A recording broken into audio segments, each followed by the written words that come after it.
I'm a roller coaster, turning round. What is up, guys? It is Coasters and Things here again, and today's review is on Mystic Timbers. This is the GCI wooden coaster at Kings Island in Mason, Ohio. This is widely considered to be the best GCI in America, and out of the ones that I have ridden, I agree with that statement. I haven't ridden every GCI out there, but I have ridden a handful of them and will be riding a couple more this year. Out of all the ones I have ridden so far, though, Mystic Timbers is by far my favorite. It used to be my favorite coaster in the park until I rode Orion. So this coaster opened in 2017, and it is located in the Rivertown section of Kings Island near Diamondback and the Beast. Between those three coasters all being right next to each other, I'd be content spending all day in Rivertown. I first rode Mystic Timbers in October 2019, and I was very impressed at how great of a ride it actually is.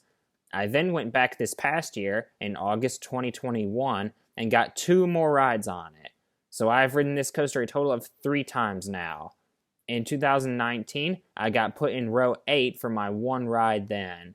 For my rides this year, I got put in row 3, and then I asked for the front row, and I got it. So no, I have not ridden this coaster in the back yet, but the front is so good. So when you approach Mystic Timbers, the area looks all wooded. The theme with Mystic Timbers is a lumber company that has been sitting abandoned for years, and the weeds and grass have overgrown all around the area. The actual name of the company is Miami River Lumber Company. One note, if you want to get a fast lane for this coaster, it is only available on Fastlane Plus.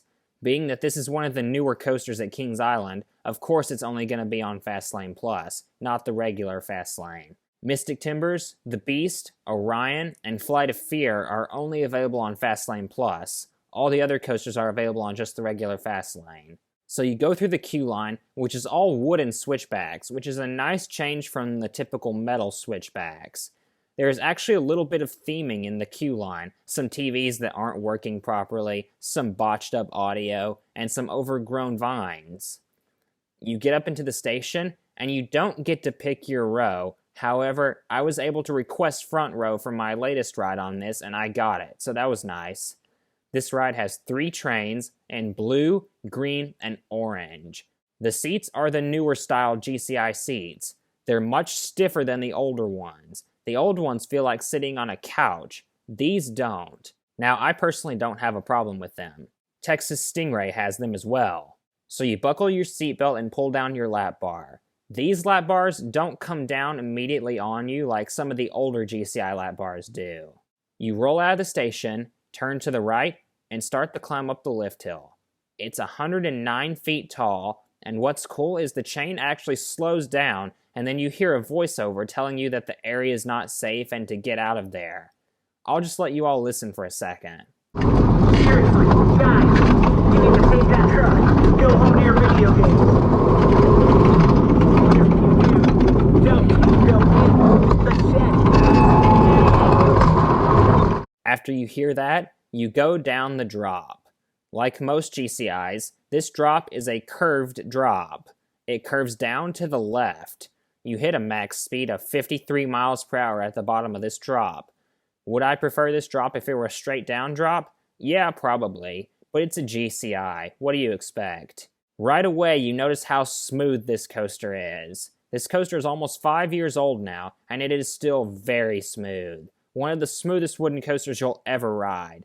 I don't know what Kings Island does to this coaster, but it is still as smooth as ever. You bank a little more left and pop up over the lift hill. This is the first bit of airtime on this coaster. It's sustained ejector. You dive down and bank up over an ejector hill. This is awesome airtime. Mystic's airtime is all ejector.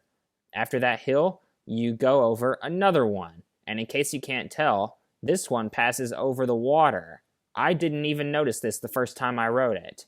If you are riding this for the first time, likely you'll miss it. Anyways though, this hill is just as good as the previous one. You then enter the craziest part of the ride.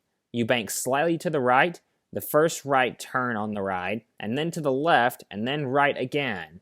You're getting small little pops of airtime on all of these. You then pop up and bank right a little more, then left, then right, and then left through a tunnel. This tunnel is at the farthest end of the ride. From here, you begin the journey back. You go over another little ejector hill and pass underneath the track. This is a pretty dang good near miss because of that steel beam that is above you. You then go over the biggest hill on the ride. If there's a part of the ride that surprised me, this would be it. The airtime on this hill is sustained the whole time. You then dive down and pass over the park's River Rapids ride. If you're riding this for the first time, you may not notice this. You go over, surprise, surprise, another airtime hill, bank right, another hill, bank left, and then dive down. Just like before, pure ejector airtime. And right here comes my favorite part of the coaster. You pop up over a small little hill, and then go over this little bit of track that just barely twists from one direction to the other. And you get flung from one side to the other harder than you would think. So yeah, this is my favorite part of Mystic Timbers. You then pop up, bank left, and enter the brake run. And to finish off the ride, you enter, of course, the shed. Kings Island hyped this up a lot when they were teasing the coaster. In my opinion, they overhyped it. All it really is something appearing on a screen. But nonetheless, it is theming around the brake run, so at least it gives you something to look at. Now, when you're passing by the screen, one of three things is going to appear. Either bats, snakes, or trees. I've gotten bats twice and snakes once. I still have yet to get trees, which I heard is the hardest of the three to get. But anyways, a pair of shed doors open and then creatures appear like they're about to attack you. Is it lackluster? Yeah, it kinda is. But I try not to look at it like that. I try to just look at it as theming around the brake run. That is Mystic Timbers for you. This is a fantastic GCI. It was formerly my favorite ride in the park. I just barely prefer this ride over Diamondback. Plus, Mystic Timbers has phenomenal pacing. There's no slow spots at all during the ride. It is just an all-around quality wooden coaster. It is definitely a wooden coaster, but it has that modern feel to it. This ride ended up being much better than I think a lot of us were expecting it to be. It won the Golden Ticket Award for the Best New Ride of 2017, and it definitely deserved it.